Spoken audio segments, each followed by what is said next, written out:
Om Swastiastu.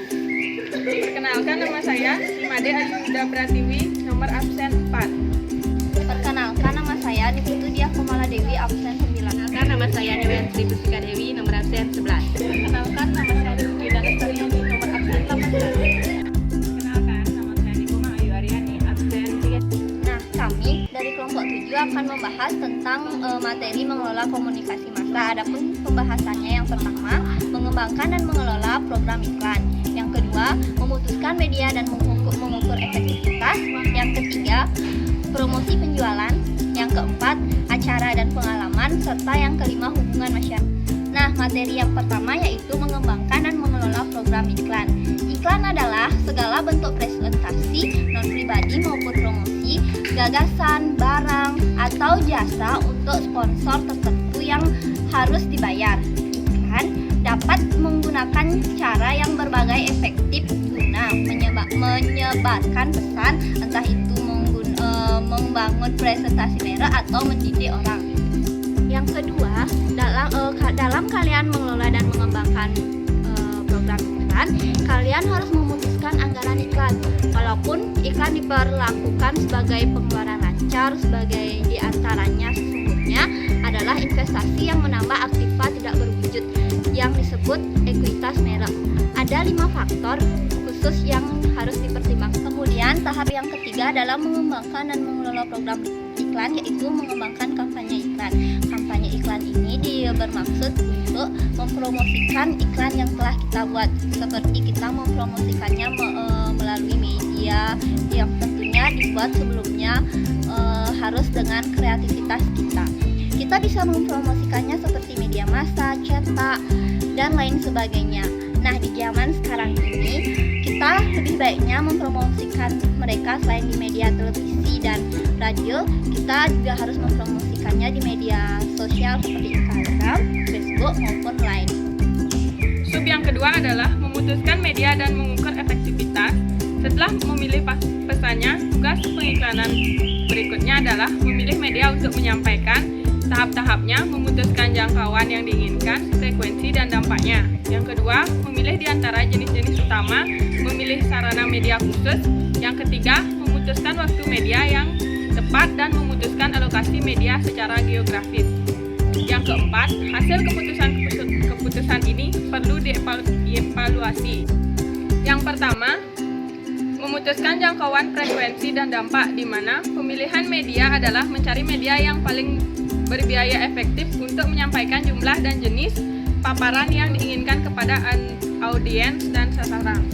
Yang kedua, memilih di antara jenis-jenis media utama.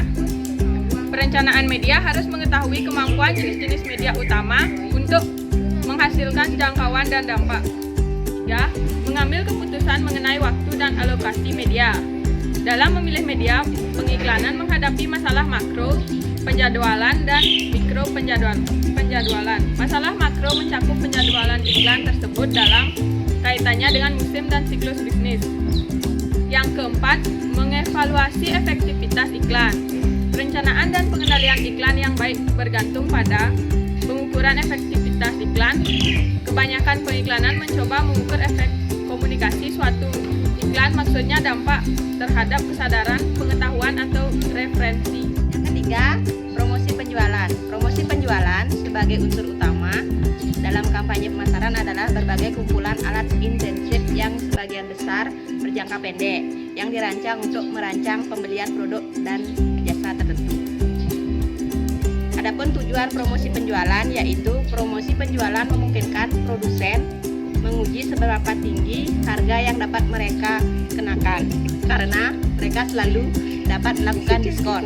Yang kedua, iklan versus promosi. Sekarang, promosi lebih diterima oleh manajemen puncak sebagai alat penjualan yang efektif. Lebih banyak manajer produk yang dikualifikasi untuk menggunakan alat promosi penjualan. Yang ketiga, keputusan utama. Dalam menggunakan promosi penjualan, perusahaan harus menetapkan tujuan-tujuannya, memilih alat, mengembangkan program, melakukan pengujian program tersebut, mengimplementasikan dan mengendalikannya, dan mengevaluasi hasilnya. Di sini saya akan menjelaskan acara khusus dan pengalaman dengan menjadi bagian dari sarana yang spesial dan lebih personal.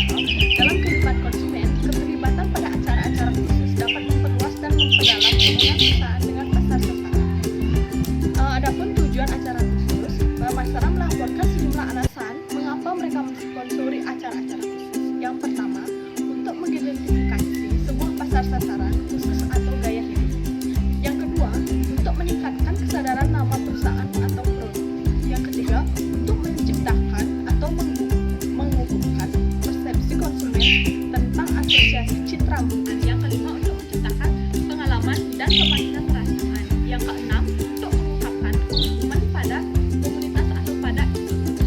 Oke, baik, kita lanjutkan ke yang 5, hubungan masyarakat. Perusahaan tidak hanya harus berhubungan secara konstruktif dengan pelanggan, pemasok dan penyalur, melainkan juga harus berhubungan dengan sejumlah besar masyarakat lainnya yang berkepentingan tentunya ya.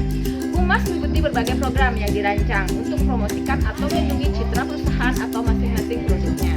Cara melaksanakan 5 fungsi berikut adalah: yang pertama itu adalah hubungan pers, yang kedua hubungan produk, yang ketiga komunikasi korporat, yang keempat lobby, yang kelima pemberian saran. Hubungan masyarakat pemasaran ini banyak perusahaan berpaling hubungan masyarakat pemasaran atau MPR, Marketing Public Relation, untuk berlangsung mendukung promosi dan pembentukan citra perusahaan atau produk. MPR memegang peranan penting dalam tugas-tugas itu sebagai berikut: membantu peluncuran produk-produk baru, membantu memposisikan kembali produk yang sudah matang. Yang ketiga, membangun minat terhadap kategori produk tersebut. Yang keempat, mempengaruhi kelompok sasaran tertentu. Yang kelima, membela produk yang telah menghadapi masalah publik. Yang keenam, membangun citra korporat yang tercermin dengan baik dalam produk-produknya. Untuk keputusan-keputusan utama dalam humas pemasaran, keputusan utama yang harus dibuat atau yang mencakup adalah: yang pertama, menetapkan tujuan pemasaran. Yang kedua, memilih pesan dan sarana. Yang ketiga, melaksanakan rencana dan mengevaluasi. Oke, baik teman-teman, sekian presentasi dari kelompok 7 dengan materi mengelola komunikasi massa. Mohon maaf apabila ada salah-salah kata dan materi yang kurang berkenan. Jangan lupa like and subscribe, dan akhir kata akan ditutup dengan Para Santi. Om Santi Santi Santi.